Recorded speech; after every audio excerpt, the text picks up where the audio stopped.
शहडोल में नगरीय निकाय चुनाव को लेकर सियासी सरगर्मियां तेज हो गई हैं। जिले के आखिरी छोर बाणसागर पहुंचकर साधना न्यूज की टीम ने चुनावी जायजा लिया। नगर परिषद में पार्षदों की 15 सीटें हैं। वार्ड नंबर 4 से उर्मिला गुप्ता और वार्ड नंबर 9 से कमलेश गुप्ता प्रत्याशी हैं। भारतीय जनता पार्टी के मंडल अध्यक्ष कमलेश गुप्ता काफी लोकप्रिय है। लोगों की समस्याओं के लिए कमलेश गुप्ता हमेशा संघर्षरत रहे हैं। साधना न्यूज की टीम पहुंच चुकी है शहडोल जिले के सबसे अंतिम छोर बाणसागर क्षेत्र में। जी हां, यहां नगर परिषद खांड है, जिसके उम्मीदवार वार्ड नंबर 9 से हमारे बगल में है बाएं तरफ कमलेश गुप्ता जी और हमारी दाएं तरफ हैं उर्मिला कमलेश गुप्ता जी। जी हां, कमलेश जी की ये धर्मपत्नी है, ये भी पार्षद का चुनाव लड़ रही हैं और आप भी पार्षद का चुनाव लड़ रहे हैं। तो कमलेश गुप्ता जी, जैसे कि हमें यहाँ क्षेत्र घूमने के बाद जानकारी मिली कि आप काफी जमीनी स्तर के नेता हैं। आप आरएसएस हो या बीजेपी के मंडल अध्यक्ष भी रह चुके हैं और महत्वपूर्ण पदों पे रह चुकी हैं। और बीजेपी शीर्ष नेतृत्व के ऐसे कोई नेता होंगे जो आपके यहाँ भोजन पे ना आए हों या आपके यहाँ ना आए हों। क्षेत्र में आते हैं तो आपके यहाँ लगभग सभी आते हैं।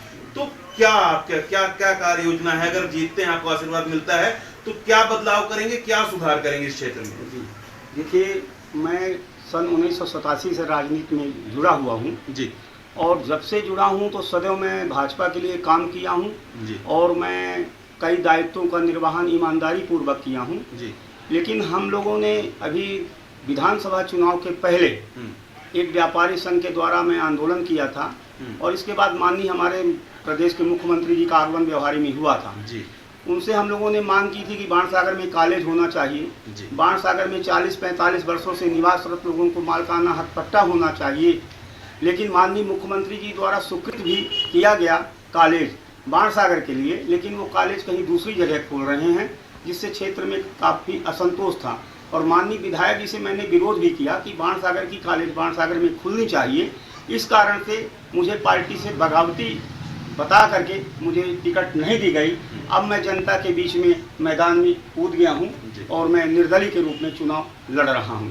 और यदि मुझे जनता का समर्थन प्राप्त हुआ तो मैं जनता के माध्यम से सरकार तक आवाज़ बुलंदी से उठाऊंगा कि हमारे बाणसागर में कॉलेज खुलना चाहिए। 40-45 वर्षों से निवासरत लोगों को मालिकाना हक पट्टा मिलना चाहिए। मैं इसके लिए पूरा प्रयास करूंगा। इसके लिए चाहे मुझे जो भी कुर्बानी देनी पड़े, मैं देने के लिए तैयार हूँ। और कुछ, क्योंकि जैसा कि हमें जानकारी है आप जमीनी स्तर के नेता हैं, तो और कौन सी समस्याएं आपको लगती, क्या सुधार होना चाहिए, क्या कमी है? जैसे यहाँ कमी है, ये नगर परिषद जो होता है तहसील स्तर का दर्जा प्राप्त संस्था होती है जी। लेकिन आज यहाँ आप देख लीजिए, हॉस्पिटल की हालत जर्जर है। यहाँ हमारे मंत्री विधायक जो बन गए हैं, लेकिन यहाँ के विषय में किसी को कोई लेना देना नहीं है। वोट ले लिए, चुनाव जीत गए, मंत्री मिनिस्टर बन गए, इसके बाद कभी ध्यान नहीं दिया। इसलिए मैं मैदान में हूँ। यहाँ कम से कम 50 बिस्तर का हॉस्पिटल होना चाहिए, क्योंकि बाणसागर सीधी शहडोल और सतना जिले का केंद्र बिंदु है। लगभग इस बाणसागर से 100 गांव जुड़े हुए हैं। आए दिन चरकी घाटी में एक्सीडेंट होती है। कभी कभी ऐसी स्थिति आती है कि 35-35, 40-40 घायल यहाँ आते हैं हॉस्पिटल में और उन्हें मलहम पट्टी तक नसीब नहीं होती है और इस कारण से दम तोड़ देते हैं और वो दर्द मुझसे सहा नहीं जाता है। और मैं कुछ इस क्षेत्र के लिए, तो क्या मेन परिवर्तन क्या करेंगे आप? देखिए, जो मूलभूत सुविधा है, सड़क, नाली, बिजली, पानी की जो मूलभूत समस्याएं हैं, उसका मैं भरसक पूरा प्रयास करूंगा।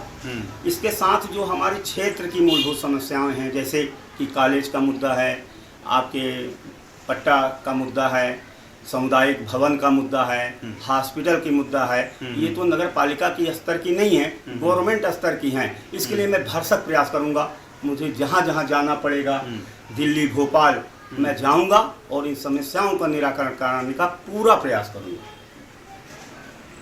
तो ये थे कमलेश गुप्ता जी और इनकी श्रीमती जी हैं, ये उर्मिला कमलेश गुप्ता जी। तो ये थे कमलेश गुप्ता जी और इनकी श्रीमती जी उर्मिला कमलेश गुप्ता जी। जैसा कि आपने सुना कि जमीनी स्तर के नेता हैं, एक छोटी से छोटी समस्या भी इन्हें पता है और इन्हें ये भी पता है कि किस तरह से अपने क्षेत्र की समस्याओं का समाधान हम कराएंगे। तो बहुत बहुत शुभकामनाएं आपको, आप जीतें और अपने क्षेत्र की समस्याओं का समाधान करें। आप दोनों ने हमसे बात की, उसके लिए बहुत बहुत धन्यवाद।